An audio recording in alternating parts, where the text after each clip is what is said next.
Allora, rieccoci a Primo Inter Pares, appuntamento al mercoledì, gruppo TV7, diretta sulla pagina Facebook, potete scrivere, fare delle domande. Francesco, le novità dalla redazione, dal web, dai messaggi?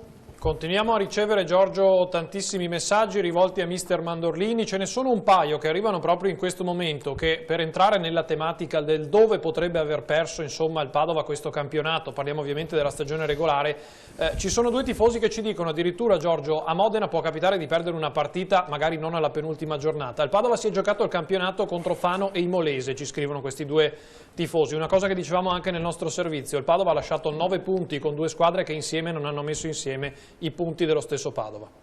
Giusto, questo ragionamento. Senti Andrea, il rapporto papà-figlio in una squadra è stato secondo te positivo, negativo all'interno dello spogliatoio? E dico perché, al di là della bontà di tuo figlio, che lo conosciamo, che è un bravo ragazzo, però è chiaro, avere il figlio nello spogliatoio dà adito a qualche parte del gruppo a non essere ovviamente chiaro nei ragionamenti, a cercare di, perché ha ovviamente timore che magari venga a raccontarti essendo un figlio. Ecco, come è vissuto, perché è venuto fuori anche questo ragionamento ed è giusto farti anche questa domanda, rapporto padre-figlio inciso negativamente o positivamente nello spogliatoio del Padova? Ma pensavo fosse un po' più semplice, almeno dal mio punto di vista, ma quello che hai detto prima, io credo che Matteo lo conoscano da tanti anni, lui vive lo spogliatoio da sempre, tante cose in una riunione che sono venute fuori, io non sapevo niente, per dire che proprio Matteo è ermetico in tutti i sensi, quel discorso di squadra, perché proprio al di là del giocatore è un uomo. E i ragazzi l'avevano già pesato, l'hanno pesato negli anni, quindi credo che non ci sia mai stato, questo proprio non è mai stato un problema di gestione, assolutamente. Perfetto, Stefano Maeda. Allora, io me ne sono stato in silenzio, ho ascoltato un po' tutto, molte cose mi vedono anche d'accordo, su altre magari dissento. Io una cosa però te la chiedo. E mi riferisco all'epilogo del campionato, perché a me sta molto di più sulle scatole come il Padova si è lasciato sfuggire, chiamiamolo sfuggire, questo epilogo con 6 punti di vantaggio nel finale sul Perugia. È difficile non vederla come una contraddizione, creare una mentalità vincente in un gruppo, nel tuo gruppo. Mi spiego, hai ottenuto il maggior numero di vittorie. Però è anche vero che nella partita più importante forse in quel momento della stagione, che era Modena, il gruppo è mancato proprio sul piano della mentalità. Doveva gestire, aveva un vantaggio di 3 punti, lascia stare Trieste, sulla quale puoi avere 1000 ragioni, però la mia impressione è che sia mancato nervosamente, cioè sul fatto dell'allenamento alla vittoria, alla mentalità vincente. Una capolista deve andare e imporre. Secondo me invece abbiamo fatto il contrario, avremmo dovuto andare... Cioè, ma l'hanno subita questa cosa, cioè hanno subito la pressione? No, perché non vorrei lo so, capire... io anche tante volte... Tu hai giocato abbiamo parlato, lo so, ma sono cose che... Modena è venuto dopo 2 partite di Trieste, sì. Credo che Trieste poi c'era stata abbiamo Pesaro, speso tanto, no, dopo abbiamo vinto Gubbio, e poi siamo andati a Modena. E mi ricordo anche nella preparazione... anche a Trieste siamo andati proprio per fare il punto, per fare la partita sporca ed era venuta fuori quella partita lì, forse anche bloccando un po' quelle che erano le nostre caratteristiche, qualità, ci mancava qualche giocatore importante e abbiamo fatto proprio una partita sporca e credo che se non era per quell'episodio noi il punto l'avevamo fatto, ma sicuro, 100%. A Modena perché fare? Andiamo sicuri, convinti, magari un po' più non spavati, ma sicuri di quello che era stato il nostro percorso.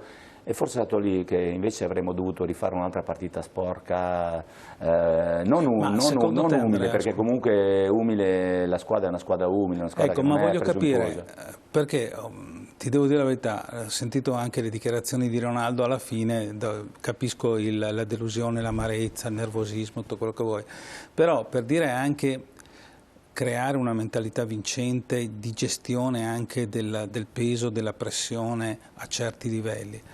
Bisogna che ci siano tutte le componenti che ruotano positivamente sotto quell'aspetto.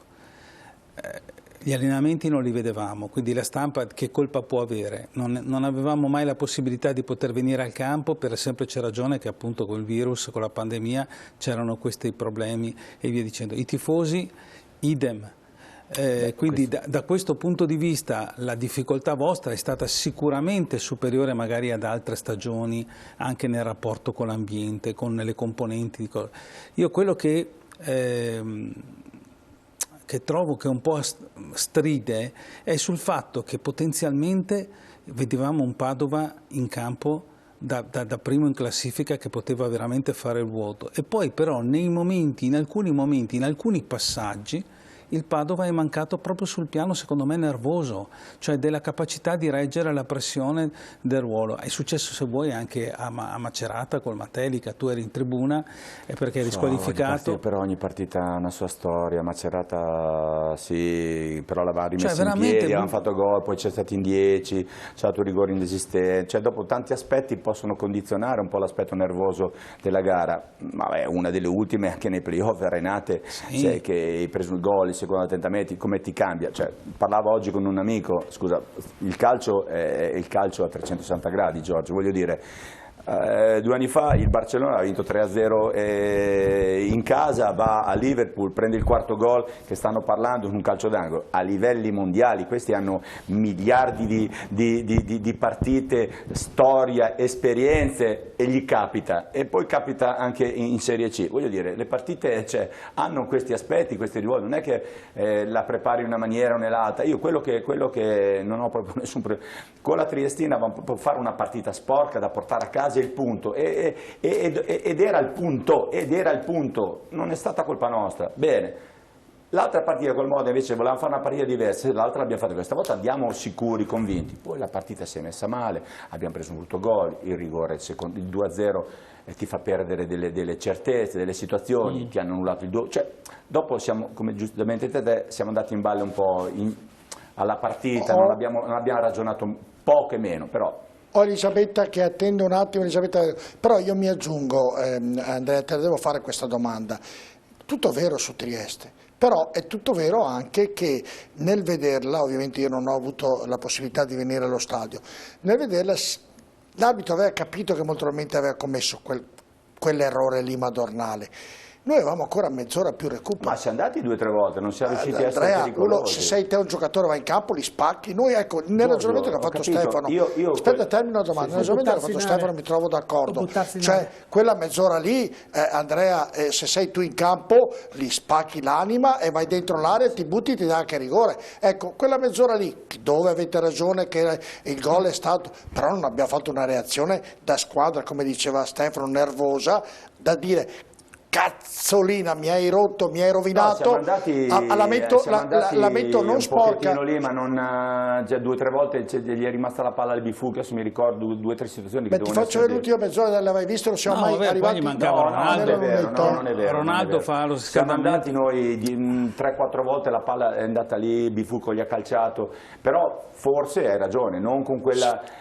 Se sei tu in campo spacchi il mondo, te lo dico io. Però... Elisabetta, vengo subito, c'è Elisabetta, mi sta chiamando, poi ovviamente ho anche i tifosi che ti stanno ascoltando dove sono ritrovati e quindi sono impazientiti. Vai Elisabetta, chiedo scusa ovviamente ai tifosi se li faccio attendere. Eccoci qua, scusa, stavamo ammirando la torta in cui hanno scritto a chiare lettere basta Serie C. I tifosi sono stanchi di questa Serie C, Aldo Tomat. Allora, buonasera a tutti, complimenti per la trasmissione, complimenti al nostro grandissimo Giorgio e a tutto quanto lo studio. Per quanto riguarda la Serie C, io non ho più parole.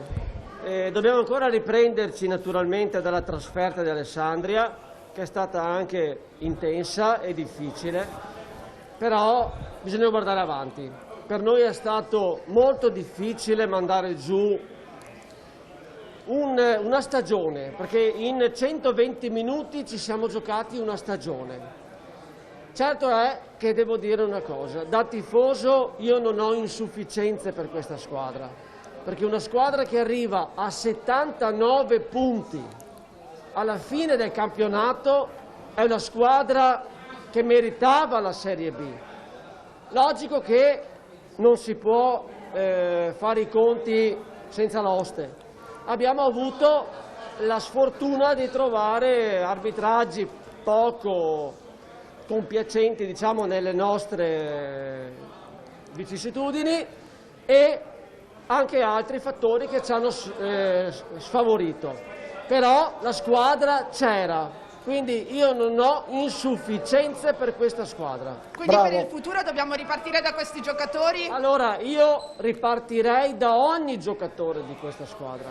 Io invito il nostro San Sciogliano a rimanere a Padova e riprendere quello che è la base della squadra. Perché questa squadra non ha demeritato, ha solamente avuto molto probabilmente una mala gestione. Anche se bisogna dargli atto all'allenatore Mandorlini, che è lì in studio, che ha fatto probabilmente il possibile che aveva nelle sue mani per gestire questa squadra. Probabilmente non è stato sufficiente. Va bene, Elisabetta. Ecco, allora, al tifoso che è qua dietro di te, Elisabetta, sì. Chiediamo subito se ha una domanda da porre a mister Mandorlini. Mandorlini la sta ascoltando, le faccio una domanda.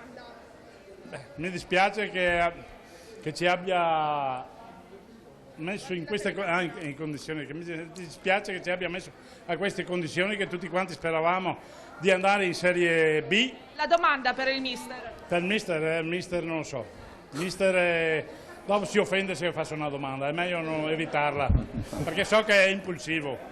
Basta. Va bene. Elisabetta, se poi riesci a portare anche Ilario Baldon ai tuoi microfoni, che voglio fargli una domanda, perché con Ilario Baldon devo raccontarvi qualche aneddoto che mi è capitato in giro per l'Italia di incontrarlo. Va bene, lo troviamo dopo, Elisabetta, vengo dopo. Che ho interrotto, stavamo parlando della partita di Trieste, giusto, che era che quella mezz'ora lì. Io la domanda l'ho completata, per cui io insisto sul discorso. In futuro dico che per me ci vuole proprio un allenamento specifico, perché non basta più quello che si fa sul campo, quello che tu hai fatto con i tuoi ragazzi sul campo. Secondo me è una questione psicologica. Ma guarda che io credo che l'allenatore non è che è soltanto sul campo, l'allenatore parla con i giocatori, no, lo so, le esperienze, cioè, io credo che questa squadra qua ha fatto tanto, ma cioè, non è che...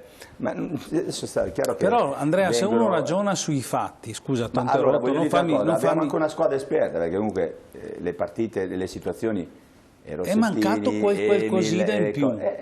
Ma qualcosa sarà mancato, ma se hai fatto così tanto, stiamo sempre a parlare dei dettagli, ma abbiamo sono quelli che hanno fatto la differenza. Tante cose positive. Dai, onestamente l'Alessandria era più debole di voi, però al di là del play-off... ha speso più di noi, era fatto più di noi, ma doveva prendere 3 gol. Alessandria stai parlando di che cosa? Dell'Alessandria. Alessandria doveva prendere 3 gol. Nelle 2 partite, Padova-Alessandria, doveva finire 3-0. Tra le 2 partite. Capito, Alessandria è più giovanile, ma se deve prendere 3 gol non glieli fai, è una colpa, ma è una colpa quella. Ma non è una colpa, se non fai perché il calcio così, non è che fai 10 occasioni da gol e ma stasera la Germania va fuori, perché ma ho capito, Giorgio, ma la partita di calcio è la partita di calcio la devi giocare, è per quello che io ero arrabbiato, perché la partita di calcio l'hai giocata, l'hai dominata, hai avuto occasioni, non le hai fatte e sei arrabbiato, ma non è che vai una partita di calcio, la combattuta, cioè, non c'è tutta questa differenza, vabbè, puoi essere deluso, però...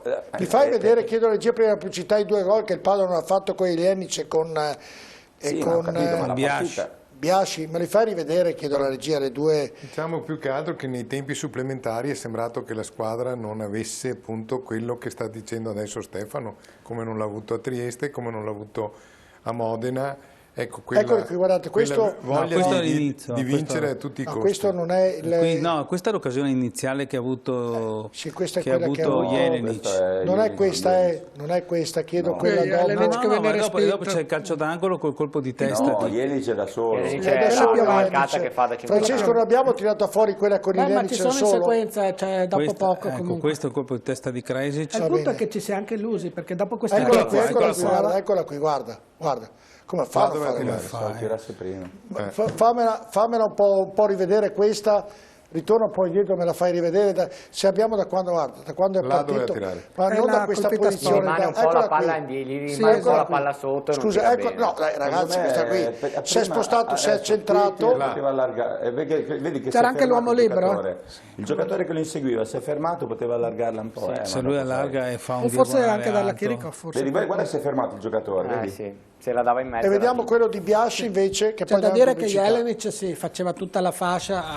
Questa è Madonna. Era inizio partita, per cui Scusami, magari Andrea, lì la scusami, lucidità. Andrea. Qui ha ragione però. Era a tirare Ritorna- Se lui in un'altra occasione, ritorna un'altra indietro, annata avrebbe tira cacciato giro lui. così, Cacciava lui. ritorna indietro. Io mi aspettavo tirasse Ronaldo. Ha fatto Cioè, bene a qua passarla allo perché specchio ha la oggettivamente. possibilità anche di tirava cacciare. qua sulla sinistra. Ma ragazzi, gli ha dato un pallone che è più fatto facile. Sì, il certo, gol, assolutamente. Tirava cosa? Là ha avuto paura Biasci. Gli ha dato un pallone, gli ha detto mettila dentro, più bello di quello Mario. Ho capito dopo, col seno di poi. Incredibile, Ronaldo. Questa è un'azione che fa il Sì, ma ecco, capisci cosa voglio dire? Io non mica punto il dito. Parli di mentalità. Ma no, di mentalità. Un giocatore che ha questi livelli, che è in finale, che sa che dalle sue giocate dipende anche l'esito di una stagione, deve, tra virgolette, come dire, non può sbagliarmi questi gol in una finale. Ma non è vero, Andrea, ma ha sbagliato l'Orberto Baggio a finale dei ma mondiali, sì, vabbè, sbaglia il rigore, ma io di fatti accetto di più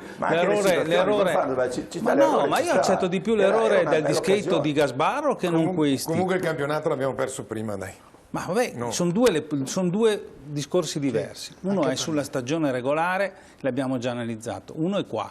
Qua il rigore lo puoi sbagliare, perché in una lotteria dei rigori non bisogna proprio arrivarci a questa fase. Non puoi sbagliare quelle due occasioni che ti sei creato. Come allora dico che nei due tempi supplementari non abbiamo dato i tempi l'impressione supplementari di voler stanchi. spingere per vincere. Vabbè, ecco, ma noi eravamo lì. Il punto è che non si doveva proprio arrivare neanche ai tempi supplementari in una partita del genere. Jelic non c'era più, Savio non c'era più, Chirico non c'era più.